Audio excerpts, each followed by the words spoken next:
प्रेम से बोलिए पितर देव की जय। प्यारे भक्तों, आज आप सभी श्रवण करेंगे श्राद्ध पक्ष में सुनी जाने वाली पावन कथा। ये पहली कथा सुनते हैं कि श्राद्ध पक्ष में कौओं को भोजन कराने की परंपरा क्यों हुई। श्राद्ध पक्ष में कौओं को बुलाकर उन्हें श्राद्ध का भोजन खिलाया जाता है। इसका एक वजह है, पुराणों में कौए को देवपुत्र माना गया है। एक कथा के मुताबिक इंद्र के पुत्र जयंत ने ही सबसे पहले कौवे का रूप धारण किया था। त्रेता युग की घटना के अनुसार जयंत ने कौवे का रूप लेकर माता सीता को घायल कर दिया था। तब भगवान श्री राम ने तिनके से ब्रह्मास्त्र चलाकर जयंत की आंख को चोट पहुंचा दी। जयंत ने अपने किए काम के लिए भगवान राम से माफी मांगी। तब राम ने ये वरदान दिया कि तुम्हें अर्पित किया गया भोजन पितरों को मिलेगा। तब से श्राद्ध में कौवे को भोजन कराने की परंपरा चल पड़ी। इसे बोलिए पितर देव की जय। श्री भगवान ने कहा, हे अर्जुन, अब मैं तुझे ईर्ष्या न करने के लिए इस परम गोपनीय ज्ञान को अनुभव सहित करता हूँ, जिसको जानकर तू इस दुख रूपी संसार से मुक्त हो सकेगा।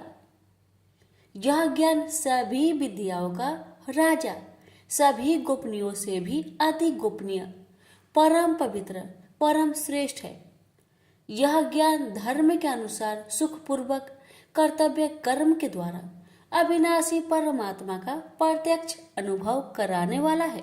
हे परंतप, इस धर्म के प्रति श्रद्धा न रखने वाले मनुष्य मुझे न प्राप्त होकर जन्म मृत्यु रूपी मार्ग से इस संसार में आते जाते रहते हैं।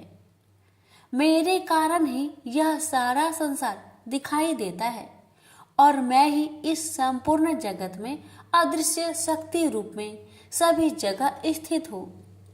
सभी प्राणी मुझ में ही स्थित है, परंतु मैं उनमें स्थित नहीं हूँ। हे अर्जुन, यह मेरी ऐश्वर्य पूर्ण योग शक्ति को देख। यह संपूर्ण सृष्टि मुझ में कभी स्थित नहीं रहती है, फिर भी मैं सभी प्राणियों का पालन पोषण करने वाला हूँ और सभी प्राणियों में शक्ति रूप में स्थित हूँ, परंतु मेरा आत्मा सभी प्राणियों में स्थित नहीं रहता है, क्योंकि मैं ही सृष्टि का मूल कारण हूँ। इस प्रकार सभी जगह बहने वाली महान वायु सदैव आकाश में स्थिर रहती है, उसी प्रकार सभी प्राणी मुझ में स्थिर रहते हैं।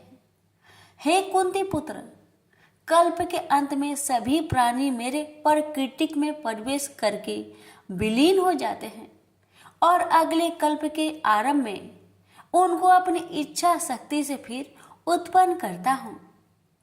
84 लाख योनियों में सभी प्राणी अपनी इच्छा शक्ति के कारण बार बार मेरी इच्छा शक्ति से विलीन उत्पन्न होते रहते हैं। यह सभी पूर्ण रूप से स्वतः मेरी इच्छा शक्ति के अधीन होते हैं। हे धनंजय, यह सभी कर्म मुझे बांध नहीं पाते, क्योंकि मैं उन कार्यों में बिना किसी फल की इच्छा से उदासीन भाव से स्थिर रहता हूँ। हे कुंती पुत्र, मेरी अच्युता, मैं मेरी भौतिक प्रकृति सभी चर तथा अचर जीव उत्पन्न और विनिष्ट करती रहती है। इसी कारण से यह संसार परिवर्तनशील है। मूर्ख मनुष्य मुझे अपने ही समान निष्कृष्ट शरीर आधार वाला समझते हैं, इसलिए वह सभी जीव आत्माओं का परम ईश्वर वाले मेरे स्वभाव को नहीं समझ पाते। ऐसे मनुष्य कभी न पूर्ण होने वाली आशा में, कभी न पूर्ण होने वाले कर्मों में और कभी न प्राप्त होने वाले ज्ञान में विशेष रूप से मोहग्रस्त हुए मेरी मोहने वाली भौतिक प्रकृति की ओर आकर्षित होकर निश्चित रूप से राक्षसी वृत्ति और असुरी स्वभाव धारण किए रहते हैं। हे पृथा पुत्र, मोह से मुक्त हुए महापुरुष देवीय स्वभाव को धारण करके मेरी शरण ग्रहण करते हैं और मुझको सभी जीव आत्माओं का उद्यम जानकर अनन्य भाव से मुझ अविनाशी का स्मरण करते हैं।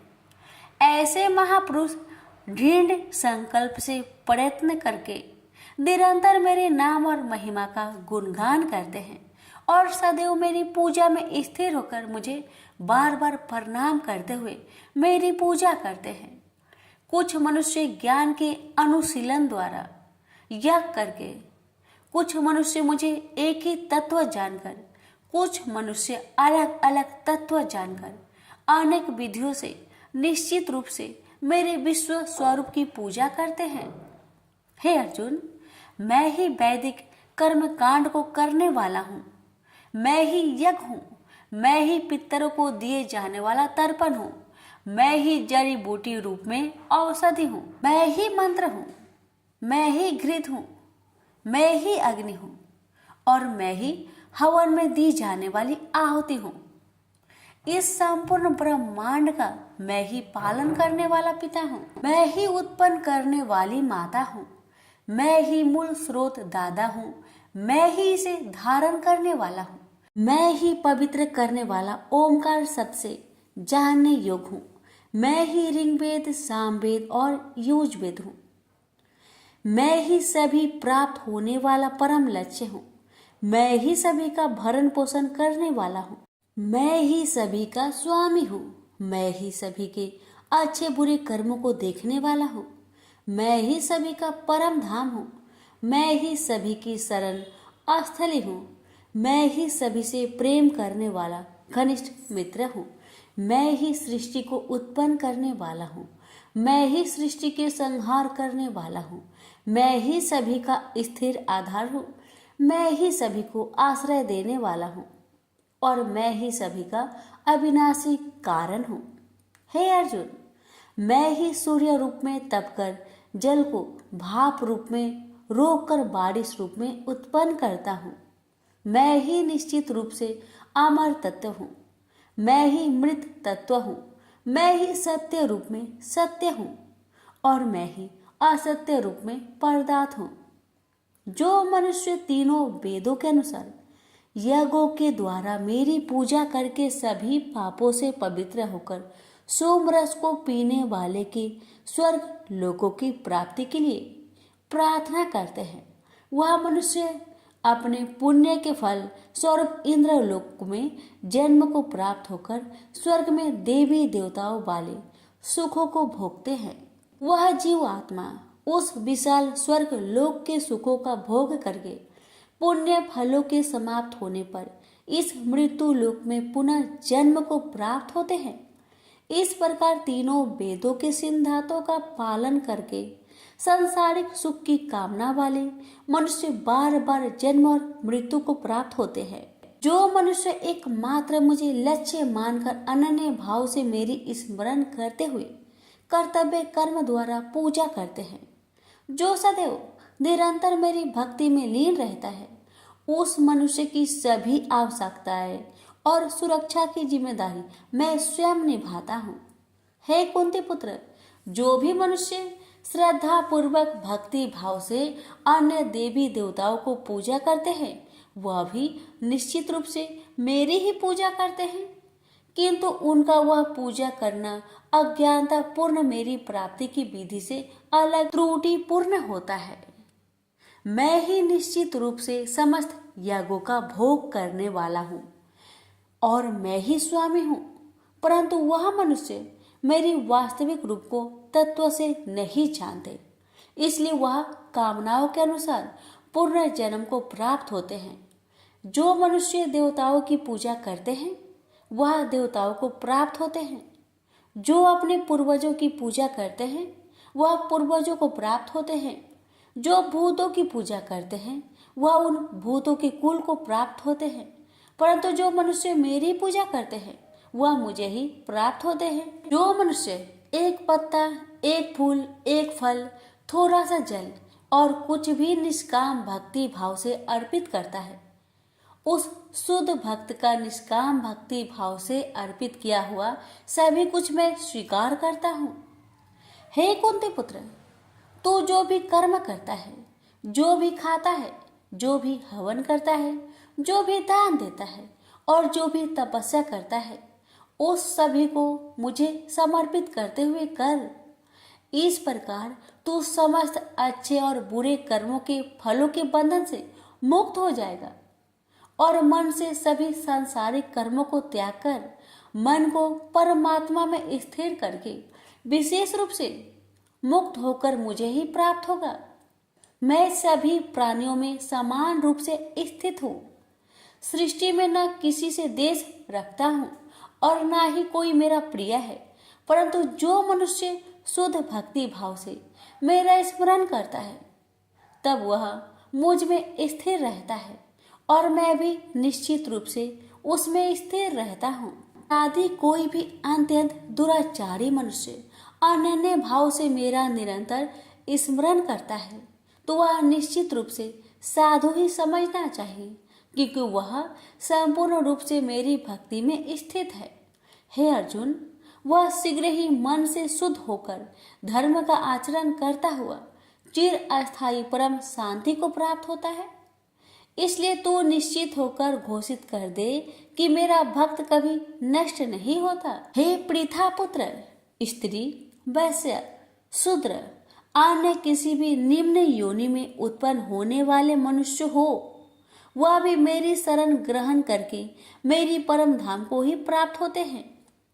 तो फिर पुण्य आत्मा ब्राह्मणों, भक्तों और राजश्री क्षत्रियों का तो कहना ही क्या। इसलिए तू क्षण में नष्ट होने वाले दुख से भरे हुए इस जीवन में निरंतर मेरा ही स्मरण कर। हे अर्जुन, तू मुझ में ही मन को स्थिर कर, मेरा ही भक्त बन, मेरी ही पूजा कर और मुझे ही प्रणाम कर।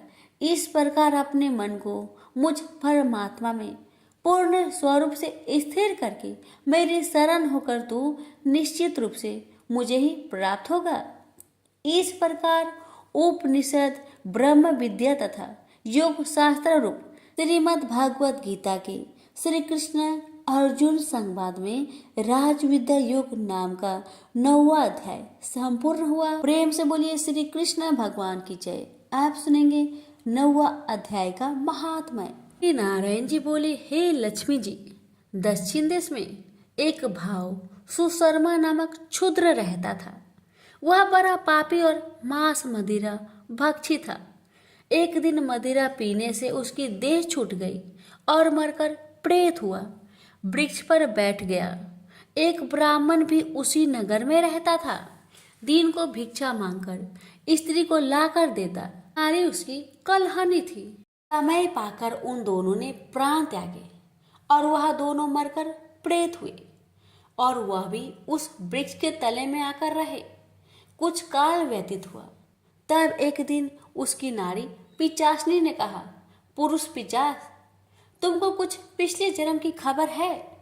तब पिचास ने कहा, तूने पिछले जन्म में क्या साधना की थी जिससे तुझे खबर है?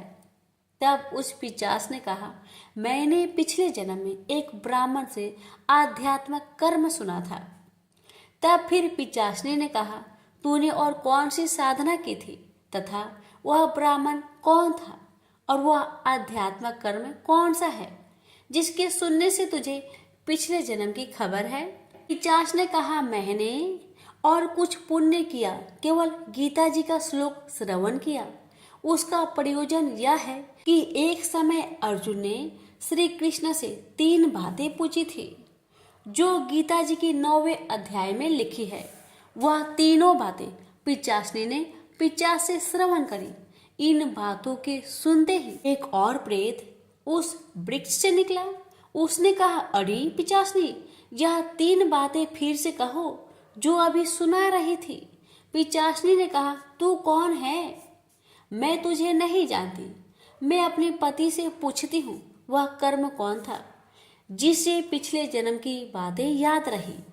तब उसके पति ने पुनः तीनों बातें सुनाई, जिनके सुनते ही वह तीनों प्रेत योनि से छूटकर देवदेही धारण कर विमानों पर बैठकर बैकुंठ को गए।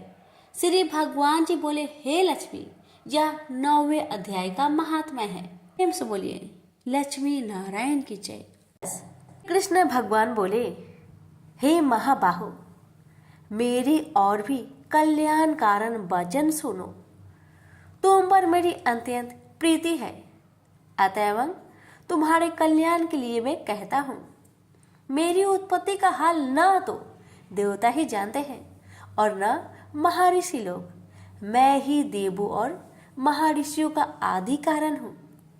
जो मुझे अनजन्मा अनादि और सब लोगों का ईश्वर मानते हैं वे सब मोह रहित है। उनके पाप नष्ट हो जाते हैं। बुद्धिमान, क्षमा, सत्य, दंभ, सम, सुख, दुख, जन्म मरण, भय अभय, अहिंसा, ममता, संताप, तप, दान, यश, अपयश इत्यादि जो अनेक प्रकार के भाव हैं वे सब मुझसे उत्पन्न होते हैं। 7 महर्षि और उनसे पहले 4 मनुष्य मेरे मन से उत्पन्न हुए। जो मनुष्य मेरी इस विभूति को भली भांति जानते हैं वे निश्चय योग से सिद्ध होते हैं। इसमें संदेह नहीं। यह जानकर कि मैं ही सबको उत्पन्न करता हूँ और मुझी से सबकी प्रवृत्ति होती है। विवेकी प्राणी मेरी उपासना करते हैं। वे मुझी में चित्त और प्राण को लगाकर एक दूसरे को समझाते हुए भजन करते तथा सदा संतुष्ट और सुखी रहते हैं। चित्त को सावधान करके प्रीति पूर्वक भजन करने वाले को मैं ऐसा बुद्धि योग देता हूँ जिससे वे मुझे प्राप्त कर लेते हैं। उन पर अनुग्रह करके मैं उनकी बुद्धि में स्थित हो देदीप्यमान ज्ञान देता हूँ। अर्जुन ने कहा, आप परम ब्रह्मा हो, परम धाम हो, परम मित्र, अचल और दिव्य पुरुष हो, आदि देव हो, अनजन्मा हो, सन्यासी हो। तुमको सब ऋषि, देव ऋषि नारद, अमित, देवज्ञ और व्यास भी ऐसा कह गए और स्वयं में वह तुम भी कह रहे हो। हे केशव, जो तुमने मुझसे कहा है सो सब सत्य मानता हूँ। हे भगवान, देवता और दानव इन दोनों ने ही तुम्हारे रूप को नहीं जाना है। सब चीजों की उत्पन्न करने वाले भूतेश, हे देव, हे जगतपते, हे पुरुषोत्तम, आप स्वयं ही अपने को जानते हैं। अतः आप अपनी गत दिव्य विभूतियों का हाल पूर्णतया वर्णन कीजिए जिनके द्वारा आप इन सब लोगों में व्याप्त हो रहे हैं। चिंतन करता हुआ भी मैं आपको किस प्रकार से जान सकता हूँ? आपका ध्यान किन किन भावों से करना उचित है? हे जनार्दन, कृपया अपनी माया और विभूतियों को विस्तार से कहिए। अमृत रूपी आपकी इस वाणी को सुनने से मेरा मन तृप्त नहीं होता। श्री कृष्ण बोले, मेरा विस्तार तो अनंत है, तो भी मुख्य मुख्य विभूतियों को मैं तुम्हें सुनाता हूँ। गुणकेश, समस्त भूतों के अंत कारण में रहने वाला आत्मा मैं ही हूँ। मैं ही उनका आदि मध्य अंत हूँ। मैं ही आदित्य में विष्णु, प्रकाश को मैं अनेक किरणों से भूषित सूर्य, मरुद गणों में मरीच, नक्षत्रों में चंद्रमा मैं ही हूँ। मैं वेदों में सामवेद, देवों में विष्णु, इंद्रियों में मन और धृत मात्र में चैतन्य मैं ही हूँ। रुद्रों में शिव, यज्ञों में कुबेर, अष्ट वस्तुओं में अग्नि और पर्वतों में सेमरु मैं ही हूँ। हे पार्थ, पुरोहितों में बृहस्पति, सेनापतियों में स्कंद और जलाशयों में समुद्र मैं ही हूँ। मैं महर्षियों में भृगुबानी हूँ, अक्षरों में ओंकार, यज्ञों में जप, यज्ञों और स्वथवारों में हिमालय मैं ही हूँ। वृक्षों में पीपल, देव ऋषियों में नारद, गंधर्वों में चित्ररथ, सिद्धों में कपिल मुनि, वेदों में अमृत से उत्पन्न उच्च श्रवा, गजेंद्रों में ऐरावत और मनुष्यों में राजा मैं ही हूँ। धातुओं में वज्र, गौओं में कामधेनु, प्रजा की उत्पत्ति करने वालों में कामदेव और सर्पों में वासुकी मैं ही हूँ। नागों में शेषनाग, जलचरों में वरुण, पितरों में आर्यमा और शासन करने वालों में यमराज मैं ही हूँ। शुद्ध करने वालों में वायु, शस्त्रधारियों में राम, नदियों में गंगा मैं ही हूँ। हे अर्जुन, मैं सब प्राणियों का आदि अंत विद्याओं में आध्यात्म विद्या और वाद विवादों में वाद मैं ही हूँ। अक्षरों में ओमकार में दंड, अक्षय कोक और 4 मुख वाला ब्रह्म भी मैं ही हूँ। सबको हरने वाली मृत्यु, भविष्य में होने वाले पदार्थों की उत्पत्ति, स्त्रियों में कृति, लक्ष्मी, वाणी, स्मृति, मेधा, धृति और क्षमा मैं ही हूँ। साम वेद में ब्रह्म सत्साम, छंदों में गायत्री, मासों में मार्गशीर्ष और ऋतुओं में बसंत मैं ही हूँ। यादवों में वासुदेव, पांडवों में अर्जुन, मुनियों में व्यास और कवियों में शुक्र मैं ही हूँ। दमन करने वालों में दंड, जय चाहने वालों में नीति, गुहा पदार्थों में मौन तथा ज्ञानियों में ज्ञान मैं ही हूँ। और हे अर्जुन, भूत भाव का जो बीज है वह भी मैं ही हूँ। मेरे अतिरिक्त चराचर भूत कुछ भी नहीं है। ये परंतप दिव्य विभूतियों का अंत नहीं है। विभूतियों का विस्तार मैंने संक्षेप में कहा है। जो वस्तु ऐश्वर्यवान, शोभेयमान और यशवान है, उन्हें मेरे ही तेज के अंश से उत्पन्न हुआ जानो। यही जानो कि मैं अपने एक ही अंश से इस संपूर्ण जगत में व्यापक हूँ। प्रेम से बोलिए श्री कृष्ण भगवान की जय। अब सुनिए 10वें अध्याय का महात्म्य। नारायण जी बोले, हे लक्ष्मी जी, अब 10वें अध्याय का महात्म्य मैं कहता हूँ, आप श्रवण करें। एक बनारस क्षेत्र, गंगा जी का स्नान, संतों तथा काशी विश्वनाथ जी का दर्शन, अन्न को छोड़ना, एकादशी का दिन। हे स्वामी, इसने ऐसा क्या पुण्य किया था जिससे इसको यह गति प्राप्त हुई? शिव जी बोले, हे श्रृंगी, एक दिन यह ब्राह्मण विश्वेश्वर महादेव जी के दर्शन को जा रहा था। मार्ग में धूप की गर्मी के कारण एक समय कैलाश पर्वत पर पार्वती और हम बैठे हुए थे। एक हंस मेरे दर्शन को आया। वह हंस ब्रह्मा का वाहन था।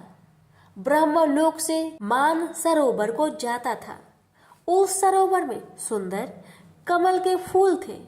वह हंस एक कमल को लागने लगा। उसकी परछाई कमल पर पड़ी तो वह हंस श्याम वर्ण हो आकाश से गिर पड़ा। तब उसी समय उस मार्ग में मेरा एक गण आया।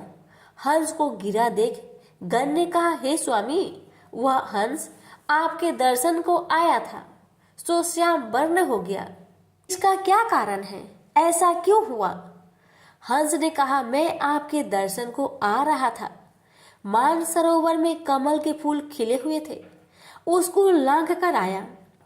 उससे मेरी देह श्याम वर्ण हो गई और आकाश से गिर पड़ा। कारण जानता नहीं क्या हुआ। यह सुन शिव जी हंसे।